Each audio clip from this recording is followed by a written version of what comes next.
कहानी है एक ऐसे डॉक्टर और उसकी फैमिली की जो कि इंसानों के प्राइवेट पार्ट्स को बहुत शौक से खाया करती थी और बाकी के बॉडी पार्ट्स ब्लैक मार्केट में बेच दिया करते थे। लेकिन जब एक सेल्समैन लड़की यहाँ से भागने की कोशिश करती है तो इसके साथ क्या कुछ होता है ये हम देखेंगे आज की एक्सप्लेनेशन में। तो मूवी के स्टार्ट में हमें एक घर दिखाया जाता है जहाँ पर एक बोर्ड पर ये लिखा हुआ था कि नो सोलिसिटर्स, जिसका मतलब कि सेल्समैन का आना अलाउ नहीं है। इसके बाद हम एक लड़की को देखते हैं जो कि काफी रो और चिल्ला रही थी क्योंकि किसी ने इसे बांधा हुआ था। तभी यहाँ एक आदमी आता है जो कि इस लड़की के कपड़ों को खोलकर इसके बॉडी को टच करने लगता है। ये लड़की रोते हुए अपनी जान की भीख मांगती है मगर ये आदमी इसके ब्रेस्ट को काटने लगता है और ये सीन काफी ज्यादा डिस्टर्बिंग था।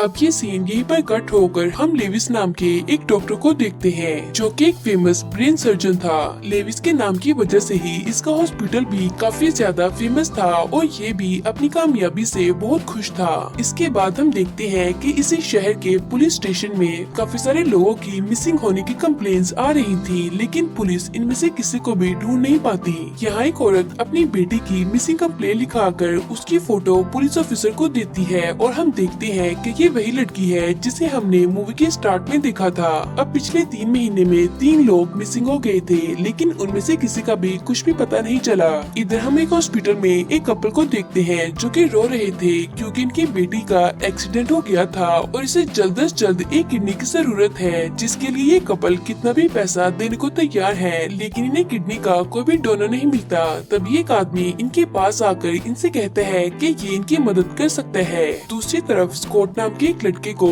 एक आदमी की कॉल आती है जो कि इसे एक किडनी का बोलते हैं, जिसके बदले में स्कॉट को बहुत सारे पैसे मिलेंगे। स्कॉट की बात अपनी मॉम और अपनी बहन को बताता है और ये दोनों सुनकर बहुत खुश होते हैं। इसकी बहन निकोल अपने फादर को भी फोन करके किडनी के बारे में बताती है और इसका फादर और कोई नहीं बल्कि वही फेमस डॉक्टर लुइस था। यहाँ लुइस अपनी वाइफ को बताता है कि इसे कंट्री के बेस्ट सर्जन होने का अवार्ड दिया गया है। अब ये लोग इसी खुशी में एक स्पेशल डिनर करने वाले थे, लेकिन इससे पहले स्कॉट की मदर रेचल इन्हें पेशेंट के रूम में जाकर उसे साफ करने का बोलती है। ये दोनों खुशी खुशी सर्जरी रूम में जाते हैं जहाँ पर कुछ लोग बेड से बंधे हुए थे और ये वही लोग थे जिनके मिसिंग होने की रिपोर्ट पुलिस स्टेशन में आ रही थी। ये दोनों इनमें से एक पेशेंट को चूज करते हैं और इसके ब्रेन की सर्जरी करने लगते हैं। ये इसके सर को काट कर इसके ब्रेन को बाहर निकाल लेते हैं और ऐसा करते हुए इन दोनों को काफी मजा आता है।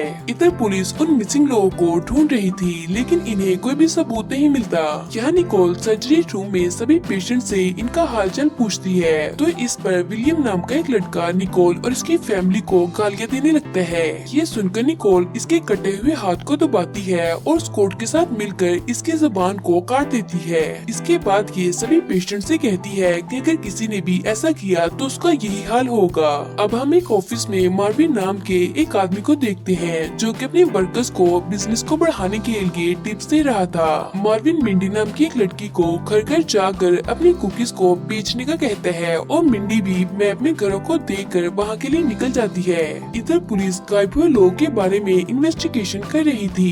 इन्हें पता चलता है कि इन सब की जॉब एक दूसरे से अलग है, जिसे चाहकर भी इन सब का एक दूसरे के साथ कोई भी कनेक्शन नहीं है। यहाँ पर मिंडी अपनी कुकीज को बेचने लुइस के घर पर आती है। ये अपने आप को होप दिखाती है ताकि इसकी कुकीज सेल हो जाए। स्कॉट आकर दरवाजा खोलते हैं और ये मिंडी के साथ बातें करने लगते हैं। फिर ये इसे घर के अंदर डिनर पर इनवाइट कर लेते हैं। घर के अंदर आने पर ये इसकी मॉम और इसकी बहन से मिलती है जो कि मिंडी से काफी अच्छे से बात करते हैं। निकोल को बातों बातों में ये पता चलता है कि मिंडी यहाँ किसी को बताकर नहीं आई। ये फौरन जाकर ये बात स्कॉट को बताती है और स्कॉट ये सुनकर बहुत खुश होता है। ये दोनों ड्रिंक लेकर बाहर आते हैं और ये सब मिलकर ड्रिंक करने लगते हैं। तब यहाँ बीच बीच में मिंडी स्कॉट के साथ फ्लर्ट करने लगती है और स्कॉट भी इसे ऐसा करने से नहीं रोकता। कुछ देर में लुइस भी घर पर आ जाते हैं और ये सब लोग डिनर करने लगते हैं। मिंडी को डिनर का मीट काफी अच्छा लगता है मगर ये लोग इसे नहीं बताते कि ये मीट किसका है। इसके बाद हम देखते हैं कि स्कॉट एक वाइन में कुछ मिलाकर मिंडी को पिला देते हैं, जिसे पीते ही ये बेहोश होने लगती है। अब ये सब लोग मिंडी को भी इन सब के साथ ही बेड पर बांध देते हैं और फिर ये किडनी डोनर के लिए एक जैक नाम के लड़के को सिलेक्ट करते हैं और इसकी किडनी निकालने लगते हैं। इधर हम देखते हैं कि इस बार पुलिस इन्वेस्टिगेशन करने हॉस्पिटल में आती है और ये यहाँ के डॉक्टर्स को मिसिंग लोगों की फोटो दिखाकर उनके बारे में पूछते होते हैं, मगर किसी को भी कुछ नहीं पता था। ये सुनकर पुलिस यहाँ से चली जाती है और तभी यहाँ लुइस का आदमी किडनी की डिलीवरी करने आता है। तभी यहाँ ये आदमी एक कपल को देखता है जिन्हें अपने बेटे के लिए एक हार्ट की जरूरत थी।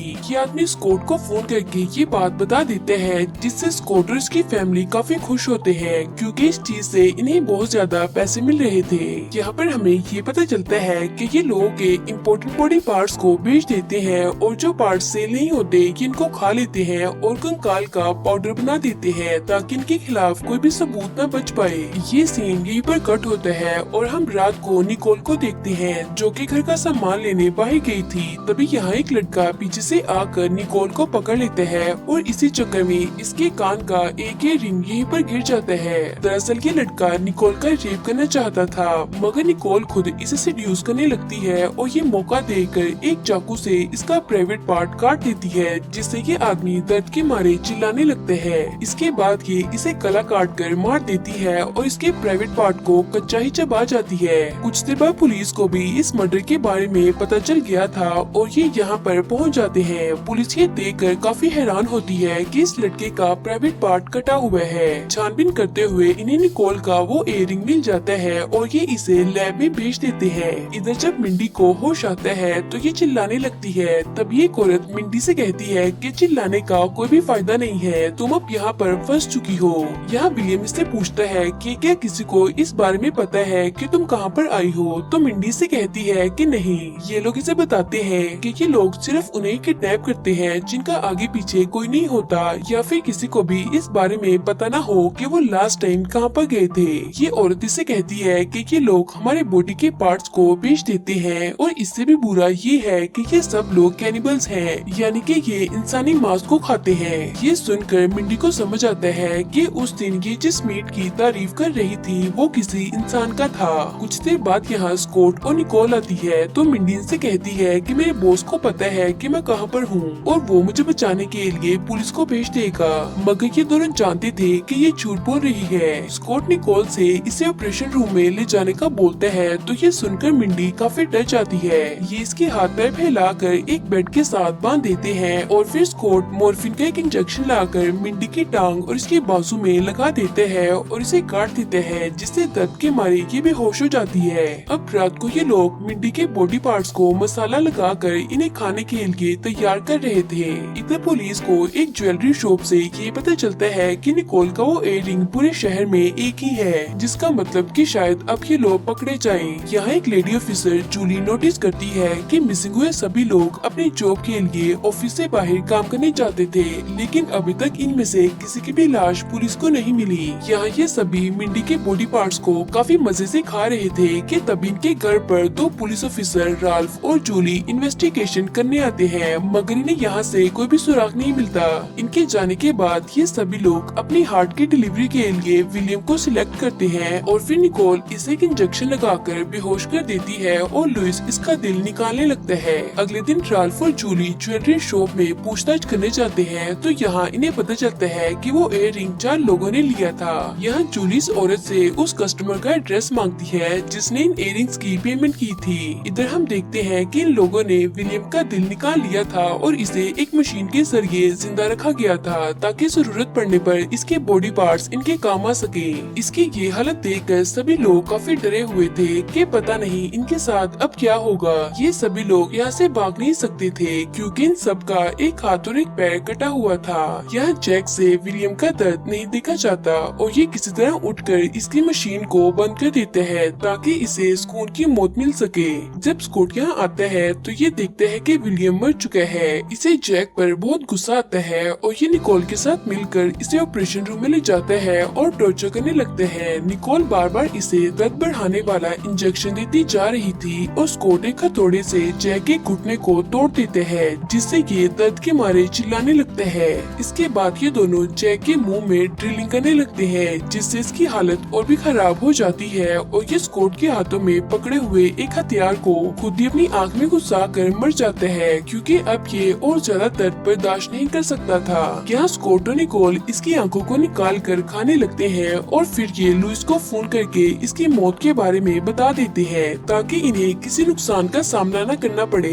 रात को ये सभी बैठकर आपस में बातें कर रहे थे तो तभी इनके डोर पर कोई नॉक करता है। निकोल जाकर दरवाजा खोलती है तो बाहर जॉन नाम का एक लड़का परफ्यूम सेल करने आया था। निकोल इसे सेड्यूस करने लगती है और घर के अंदर बुला लेती है। इसका भी मिंडी की तरह काफी अच्छे से वेलकम किया जाता है और फिर स्कॉट लाकर इसे एक ड्रिंक देते हैं जिसे पीते ही ये बेहोश हो जाता है। इधर पुलिस स्टेशन में राल्फ इस केस को बंद करने वाला था क्योंकि काफी छानबीन करने पर भी इसे कोई भी सबूत नहीं मिला, लेकिन जूली इस केस को कंटिन्यू करना चाहती थी मगर राल्फ के कहने पर इसे ये केस छोड़ना पड़ता है।